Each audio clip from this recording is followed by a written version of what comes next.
प्यारे बच्चों, आशुतोष मैथ में आपका स्वागत है। आज से मैं परसेंटेज का नया टॉपिक स्टार्ट कर रहा हूं और इसमें मैं आपको परसेंटेज के सारे कॉन्सेप्ट बताऊंगा, सारे कॉन्सेप्ट सिखाऊंगा। परसेंटेज क्वेश्चन को कैसे हल किया जाता है। यदि आपको इससे पहले परसेंटेज सीखने में या परसेंटेज के क्वेश्चंस करने में प्रॉब्लम होती रही है और परसेंटेज क्वेश्चन आप नहीं कर पाते थे, तो मुझे पक्का विश्वास है आप अगर ये सीरीज आप अगर फॉलो करेंगे तो आप परसेंटेज क्वेश्चन आराम से कर पाएंगे। ठीक है, इससे मैं करीब 250 से 300 क्वेश्चंस कराऊंगा और ये सारे क्वेश्चंस जो है लास्ट ईयर के विभिन्न परीक्षाओं में पूछे गए हैं, जैसे कि आपके एसएससी हुआ, रेलवे हुआ, बैंक हुआ।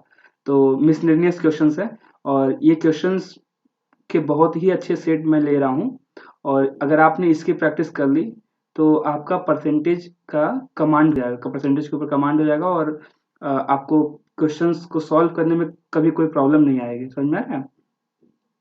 तो जो है आइए इस पहले क्वेश्चंस को लेते हैं।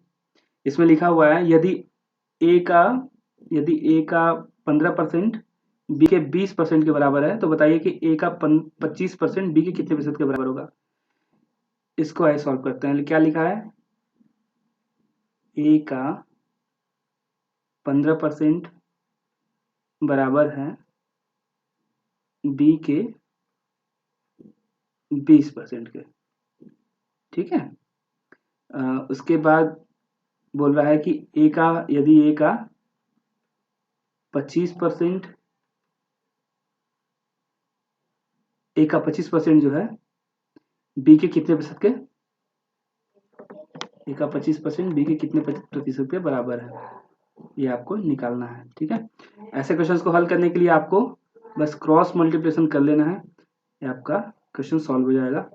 इधर 25 गुणे 20 बटे के 15। ठीक है, कट कर लेते हैं।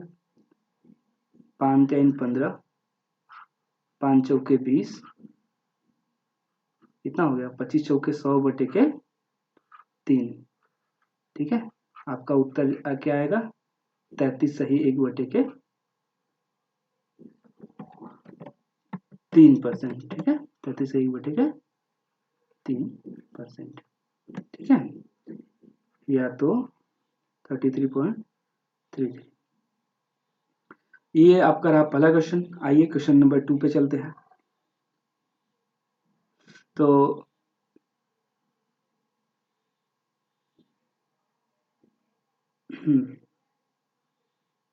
क्वेश्चन नंबर 2, जो पहला क्वेश्चन मैंने कराया ना, बहुत बस इस तरह से पूछा जाता है और आपको बस वैल्यूज को लिख करके बस उसको क्रॉस मल्टीप्लाई कर लेना है। कई सारे क्वेश्चन पूछे गए हैं पिछले सालों में, हो सकता है पूछा जाए। चलिए आगे सेकंड नंबर क्वेश्चन को हम पढ़ते हैं।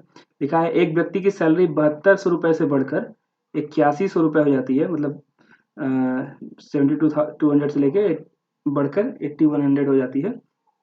तो बताइए कि उसकी तनख्वाह में कितने प्रतिशत की वृद्धि हुई है, मतलब ये हमको चेंज इन परसेंटेज, उसमें कितना इंक्रीमेंट हुआ है परसेंटेज में, ये बतानी है। आप यहाँ पे ध्यान दीजिए, लिखा है कितना 7200 से उसको ये हो जा रहा है कितना 8100 हो जा रहा है ना, तो कितना बढ़ रहा है। आप यहाँ पे ध्यान देंगे तो आपको देखिए पता चलेगा कि ये आपका 900 का इंक्रीमेंट हो रहा है। ठीक है, तो जितना रुपए बढ़ा हुआ है, ठीक है, कितना बढ़ा है उसकी सैलरी? 900 रुपये उसकी तनख्वाह बढ़ रही है ना। और उसकी सैलरी का जो बेस मतलब था, इससे बढ़ने से पहले उसकी तनख्वाह कितनी थी? 7200।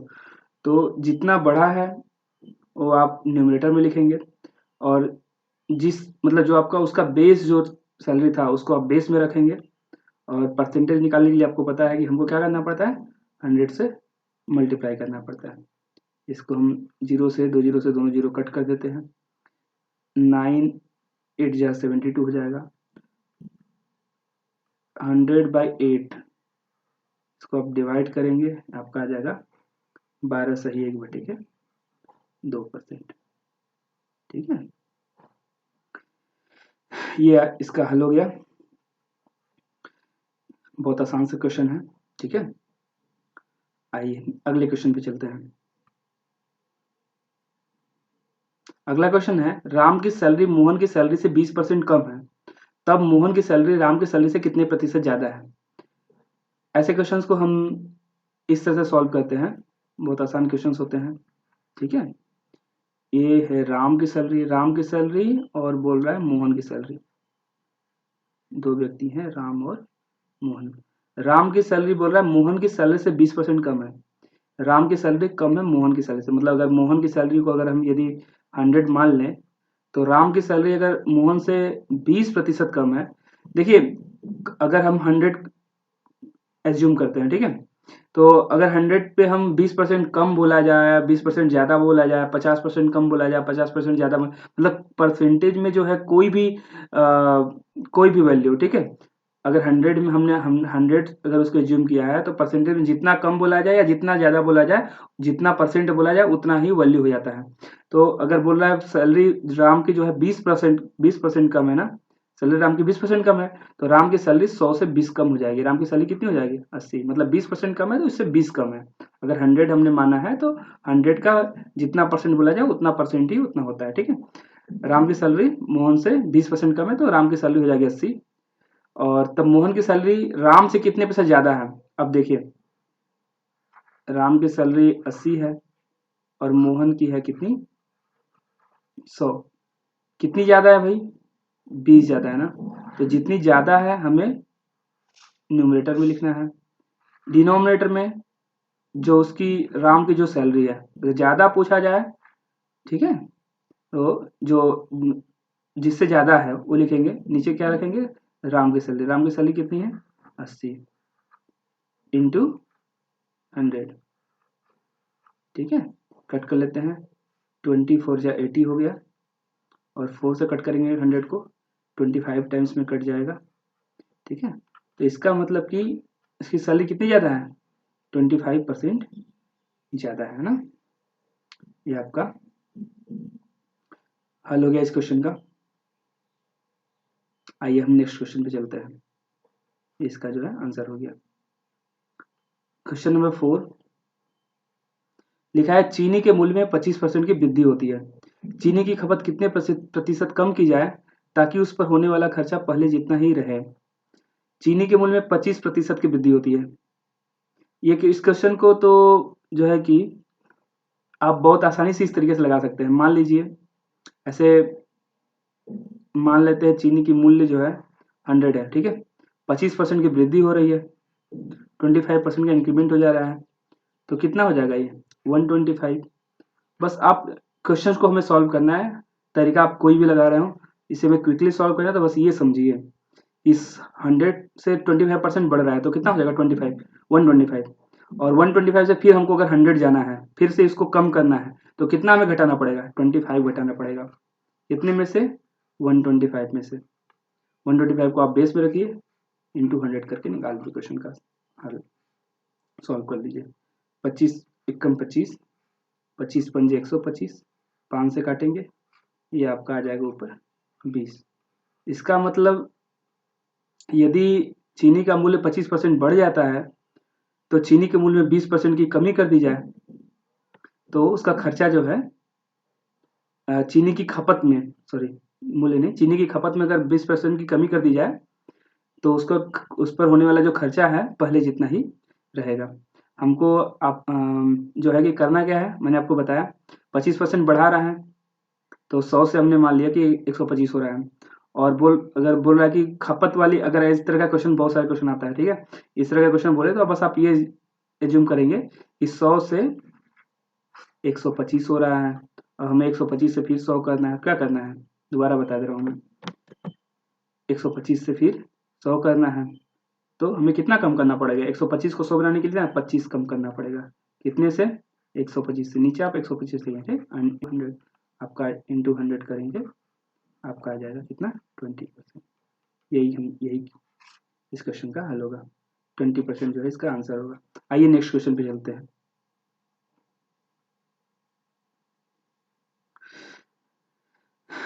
क्वेश्चन नंबर 5, इसमें लिखा हुआ है, गेहूं के मूल्य में 20% की कमी होने से एक व्यक्ति 770 रुपए में 3.5 किलोग्राम ज्यादा गेहूं खरीद पाता है। तब गेहूं का वास्तविक मूल्य बताइए। इस तरह से क्वेश्चन बहुत पूछे जाते हैं। आपको इसमें का कई सारे क्वेश्चन कराऊंगा इस टाइप के, जिससे आपकी प्रैक्टिस हो जाएगी। ठीक है, लिखा हुआ है गेहूं के मूल्य में 20% की कमी हो रही है। ठीक है, तो अगर इस तरह से क्वेश्चन बोले ना, तो आपको करना क्या है, जितना परसेंटेज दिया हो, परसेंटेज जो दिया है क्वेश्चन में, और उस परसेंटेज मतलब 20% की कमी हो रही है, तो जितना कमी हो, चाहे 20% की कमी हो, चाहे 20% की बढ़ोतरी है, चाहे जितनी भी परसेंट की कमी हो या बढ़ोतरी हो, उसके साथ में जितने किलोग्राम बोले कि ज्यादा खरीद पा रहा है या कम खरीद पा रहा है, उसके बराबर में उतना कर दीजिए आप। 20% की कमी हो रही है, तो 20% से कितना गेहूं ज्यादा खरीद पाता है, 3.5 किलोग्राम ज्यादा खरीद पाता है। मतलब 20% बराबर आप मान लेंगे कि 3.5 kg हो गया। और आप क्या करेंगे, 100% निकालेंगे, मतलब परसेंटेज के नीचे आप परसेंट निकालेंगे, परसेंट लिखेंगे, परसेंट के नीचे परसेंट रखेंगे, तो केजी के नीचे जो है केजी आ जाएगा। ये आपका क्वेश्चन मार्क, इसको आपने क्रॉस मल्टीप्लाई कर लिया। ठीक है, तो ये आपका आ जाएगा 100 इंटू 3.5 अपन में 20। ठीक है, ये आप इसको कट करेंगे, ये 5 टाइम्स में 100 को कट कर देगा। ठीक है, ये आपका हो जाएगा 17.5 kg। 17.5 kg आपका आंसर आ गया। या इसको जो आप इस तरह से भी हल कर सकते थे कि 20% बराबर 3.5 kg है। अब देखिए, अगर हमें 100% निकालना है, हमेशा आप 100% ही निकालेंगे ऐसे क्वेश्चन में। ठीक है, तो 100% निकालना है, तो ये कितना गुना है इसका, 5 टाइम्स है ना। 20 का 100 जो है 100 5 टाइम्स है, तो जो आंसर जो यहाँ पे आएगा वो भी 5 टाइम्स ही होगा। ठीक है, तो आप सीधे 33.5 इंटू 5 भी करते तो आपको यहाँ मिल पता 17.5 kg आ जाता। ठीक है, तो ये 17.5 kg आ गया ना। अब आपको ये समझना है कि ये जो आया है 17.5 kg, आपको ये समझना है कि 17.5 kg जो है, अब 17.5 kg वो गेहूं खरीद पा रहा है। ठीक है, 17.5 kg वो गेहूं अब वर्तमान में खरीद पा रहा है। अब बोला है गेहूं का वास्तविक मूल्य बताइए, तो 17.5 kg जब वो अब खरीद पा रहा है, तो पहले कितना खरीद पाता था, हमें ये निकालना पड़ेगा। इसमें क्या क्वेश्चन फिर से पढ़िए, समझ में आ जाएगा। क्या लिखा है, गेहूं के मूल्य में 20% की कमी होने से एक व्यक्ति 770 रुपए में 3.5 किलोग्राम ज्यादा गेहूं खरीद पा रहा है। मतलब ये जो 17.5 kg खरीद रहा है ना, ये वर्तमान में खरीद पा रहा है। आप समझ, ये जो वैल्यू आती है 100% निकालने पे, ये किसकी आती है, ये वर्तमान की आती है। ये आपको ध्यान रखना है। ठीक है, नहीं तो क्वेश्चन गलत हो जाएगा। ये किसकी आती है, वर्तमान की आती है।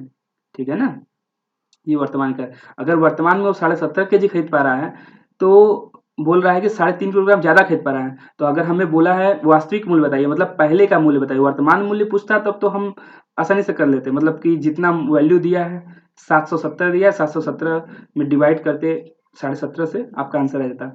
लेकिन अगर बोले वास्तविक मूल्य बताइए, मतलब उसका पुराना मूल्य बताइए, इसका दाम जो है घटने या बढ़ने से पहले जो भी दिया हो इसमें। ठीक है, 20% कमी होने से पहले वास्तविक मूल्य, तो आपको क्या करना है, 17.5 kg है। ठीक है, 3.5 किलोग्राम ज्यादा खरीद पा रहा है, तो क्या करेंगे, 17.5 में 3.5 जो है 3.5 माइनस कर देंगे, कितना आ जाएगा, ये आपका आ जाएगा 14 kg। 14 kg आ जाएगा ना, 14 kg आ जाएगा। तो अब आगे आपको क्या करना है, आगे आपको ये 14, आपको ये पता चल गया कि पहले वो पहले वो जो है 14 kg खरीद पाता था। पहले कितना खरीद पाता था, पहले 14 kg खरीद पाता था। तो अब जो है तो उसका मूल्य कितना रहा होगा, कितना रुपए दिया है, 770 रुपए दिया है ना, 770 रुपए दिया है। तो 770 रुपए को जो है, 70 रुपए को आप डिवाइड करेंगे किससे, 14 से, तो आपको आंसर मिल जाएगा। एक सेकेंड, थोड़ा सा पेज स्क्रॉल कर लेता हूँ, तो आपको आंसर मिल जाएगा। ठीक है, 14 5 जा 70, 14 5 जा 70। ठीक है, तो ये आ गया उसका 55 रुपए पर केजी, ये इसका दाम वास्तविक है। ठीक है, इसका वास्तविक मूल्य है पर 55 रुपीज पर केजी। और अगर अगर क्वेश्चन में अगर पूछता कि उसका जो है कि नया मूल्य बताइए, तो हमको क्या करना पड़ता, हमारे पास हमने कितना आया है, 17.5 kg आया है ना, तो आपको क्या करना पड़ता, केवल जो है आपको 770 में 17.5 से ही भाग दे देना पड़ता। बस जो वैल्यू आए 100% निकालने के बाद, उसी में जो केजी आए 100% जो करने के बाद जो जो किलोग्राम आए, ठीक है, उससे आप जो है कि जो जितना रुपया दिया हो क्वेश्चन में, आप डायरेक्टली जो है डिवाइड कर देंगे। ठीक है, ये लिखा है 770 पॉइंट, एक पे प्लेस पे नीचे है, एक जीरो बढ़ा देंगे और ये आपका पॉइंट को हमने हटा दिया, पॉइंट को हमने हटा दिया यहाँ से और हटा के एक जीरो बढ़ा दिया। ठीक है, तो इसको हल करते हैं। ये हो जाएगा आपका 25 साते 175, 25 दूना, ठीक है, इसको कट करते हैं, 25 गुना के 50, कितना बचेगा 27, सॉरी 2 बार में नहीं 3 बार में जाएगा, 25 नहीं 75 और जीरो उतरेगा 25 बटे 200। ठीक है, और इसके बाद आप क्या करेंगे, इसके बाद फिर से 7 से कट कर लीजिए, 7 चौके 28, 2 से उतरेगा फिर 8 आएगा, 7 चौके 28। ठीक है, मतलब कि उसका जो अब जो मूल्य है, उसका अब मूल्य कितना है 44 रुपये प्रति केजी। इसका वर्तमान मूल्य पूछे तो वर्तमान मूल्य ये आपका आ गया, ये आ गया वर्तमान मूल्य, ये आ गया वर्तमान का।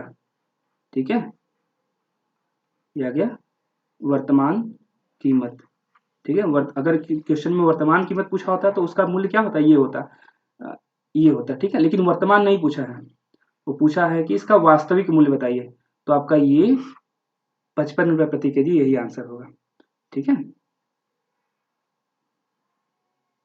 आइए एक क्वेश्चन हमारे पास और है, उसको हल करते हैं। तो इस क्वेश्चन का आपका आंसर क्या हो गया, 55 रुपये प्रति केजी। बोला था ना क्वेश्चन में कि जो है गेहूं का वास्तविक मूल्य बताइए, तो गेहूं का वास्तविक मूल्य आ गया आपका 55 रुपीज पर केजी। क्वेश्चन को आप वीडियो को दोबारा से रिवाइंड करके आप देखेंगे ना, अगर डाउट होगा तो समझ में आ जाएगा आपको कैसे कैसे मैं बता रहा हूँ। आइए नेक्स्ट क्वेश्चन पे चलते हैं। अगला क्वेश्चन जो है हमारे पास स्क्रीन पे आ चुका है, लिखा है चीनी के मूल्य में 25% किलोग्राम की वृद्धि होने पे से एक व्यक्ति 400 रुपये में 20 किलोग्राम कम खरीद पाता है, तब चीनी का बढ़ा हुआ मूल्य प्रति किलोग्राम बताइए। ठीक है, अब सेम हमको वैसे ही करना है, 25%, ठीक है, मूल्य में 25% की जब वृद्धि हो रहा है तो कितना अधिक खरीद पाता है, कम बोल रहा है 20 किलोग्राम कम खरीद पाता है, मतलब जितना किलोग्राम दे कम हो या ज़्यादा हो उसको आप किलोग्राम को ही 25% की वैल्यू जो दिया हुआ है उससे आप जो है, ठीक है, रख देंगे। 25% बराबर कितना हो जाएगा 20 केजी। ठीक है, और आपको अगला स्टेप क्या करना है, आपको 100% निकालना है, परसेंटेज के नीचे आप परसेंटेज लिखेंगे। ठीक है, अब ये क्वेश्चन मार्क आपको पीछे मैंने बताया था, ये कितना गुना है 4 गुना है ना, तो ये वैल्यू जो आएगी कितनी आएगी 4 गुनी आएगी, 20 चौके 80। ठीक है, इसमें 4 से मल्टीप्लाई करेंगे, ये मतलब 80 केजी आ गया ये। ठीक है, या क्रॉस मल्टीप्लीकेशन कर लेंगे आंसर आ जाएगा आपका 80 केजी हमें ये मिल चुका है, मतलब कि इसका मतलब 80 केजी आपको हमने बताया जो 100% वैल्यू निकलेगा ना वो क्या आएगा, वो वर्तमान वाला आएगा। क्या आएगा वो आएगा वर्तमान वाला, कि वर्तमान में वो कितना खरीद पा रहा है। तो बोल रहा है कि तब चीनी का बढ़ा हुआ मूल्य प्रति किलोग्राम बताना है, तो 400 रुपए में खरीद रहा है ना, 400 रुपए में खरीद रहा है कितना, 400 रुपए में खरीद रहा है, ये वर्तमान वाला निकलेगा जो आंसर आता है 100 पे, तो इस डायरेक्ट आप रखिए 400 रुपए में खरीद पा रहा है कितना 80 केजी। अब समझिए 400 रुपए में खरीद पा रहा है 80 केजी, तो 1 किलो का दाम कितना होगा 400 बटे के 80, 400 रुपए में 80 केजी खरीद रहा है तो 1 किलो का दाम 400 बटे के 80।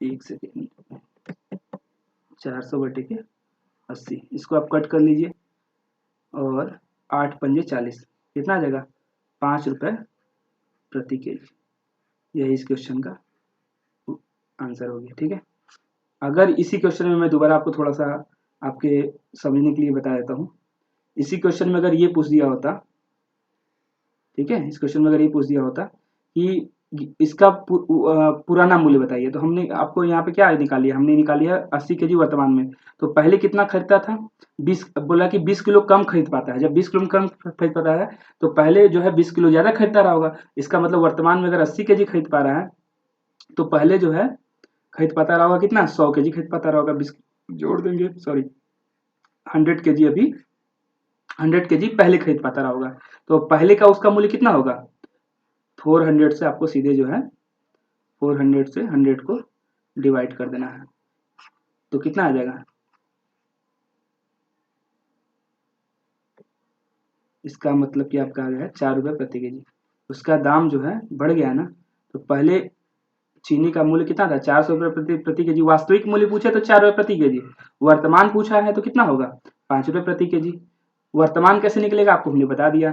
पहले वाला पूछे तो आपको उसमें जो है ना जितना किलो दिया हो उसको आपको देखना पड़ेगा। अभी वर्तमान ये जो 100% हम निकालते हैं ये वर्तमान वाली वर्तमान में उसकी मात्रा निकलती है, ठीक है।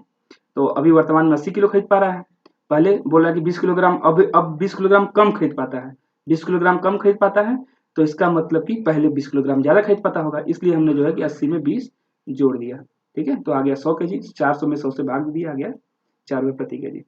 आपका जो है मैंने 6 क्वेश्चन करा दिया, आपका आज पहला पार्ट ये खत्म होता है, ठीक है। और इसके बाद जो है मैं आपको ये क्वेश्चन समझ में आ गया होगा आपको, मुझे लगता है, और नहीं आया तो फिर आप एक बार 2 बार क्वेश्चन को देखिएगा, आपको समझ में आ जाएगा। और ऐसे अभी क्वेश्चंस मैं कई सारे कराऊंगा, आपको प्रैक्टिस के लिए भी मैं कराऊंगा, तो परेशान होने की जरूरत नहीं है। आपको अपने परसेंटेज कर रहे हैं आप, आइए आपका पहला जो है कि सेशन है परसेंटेज के लिए मैं ले रहा हूँ। तो इसमें आपको मैं एक चीज़ बता देता हूँ, बहुत ज़्यादा कुछ आपको याद करने के लिए नहीं कहूँगा, लेकिन कुछ फ्रैक्शन जो है आपको याद होना चाहिए। जैसे कि आप ये मान लेंगे कि 1 कितना 100% के बराबर, ठीक है। 1/2 आपको याद होना चाहिए, कितना 50% के बराबर है। 1/3 कितना 33 होल 1/3% के बराबर है। 1/4 कितना होगा आपके 25%। ये वैल्यू आपको याद होनी चाहिए, ठीक है। तो ही आप परसेंटेज क्वेश्चन जो है कि मजा आएगा करने में, ठीक है। 20% के बराबर है, ठीक है। आइए आगे करते हैं। 1/6 किसके बराबर है, 16 सही 2/3% के बराबर होता है। 1/7 किसके बराबर होता है, 14 सही 2/7% के बराबर होता है। ये आपको याद होना चाहिए बच्चों, समझ में आ रहा है ना। 1/8 किसके बराबर होता है, 12 सही 1/2% के बराबर होता है। 1/9 किसके बराबर होता है, 1/9 होता है 11 सही 1/9% के बराबर होता है। 1/10 किसके बराबर होता है, 1/10 जो है 10% के बराबर होता है। ज़्यादा नहीं, थोड़ा सा और लिखवा देता हूँ। 1/11 किसके बराबर होता है, 9 सही 1/11% के बराबर होता है, ठीक है। 1/12 किसके बराबर होता है, ये होता है 8 सही 1/3% के बराबर होता है। अभी मैं बहुत कुछ बताऊंगा परसेंटेज में, बहुत सारे तरीका बताऊंगा लेकिन पहले पार्ट में इतना ही रहने देते हैं, ठीक है। और आप प्लीज़ जो है कि हमारे चैनल को सब्सक्राइब करिए, जिससे मुझे मोटिवेशन मिले, मैं और जो है कि वीडियो बना सकूं, और थोड़ा सा जो है कि मेरा चैनल ग्रो करे भाई। सब्सक्राइब करिए, कमेंट करिए, लाइक करिए, अपने दोस्तों में शेयर करिए, ठीक है। डाउट्स अगर कोई है आपका किसी भी क्वेश्चंस को लेकर के, तो आप जो है क्वेश्चंस का स्क्रीनशॉट मुझे आप भेज सकते हैं, ठीक है। मुझे आप मेरा ईमेल आईडी आप लिख लीजिए, मेरा ईमेल आईडी है, मैं आपको ईमेल आईडी अपना बता देता हूँ।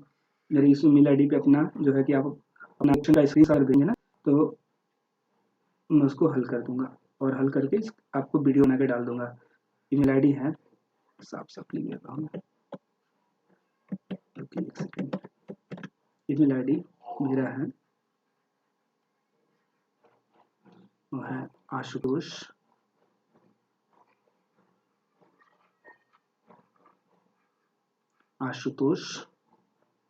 और उसके बाद SFS,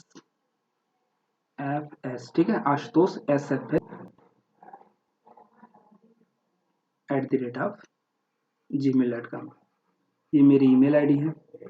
आप इसमें क्वेश्चन का स्क्रीनशॉट भेजिए, मैं उसको हल करके आपको ये डाउट्स वाले में आपको भेज दूंगा, ठीक है। वीडियो बना के अपलोड कर दूंगा, ठीक है। आपका धन्यवाद, आपका दिन शुभ हो।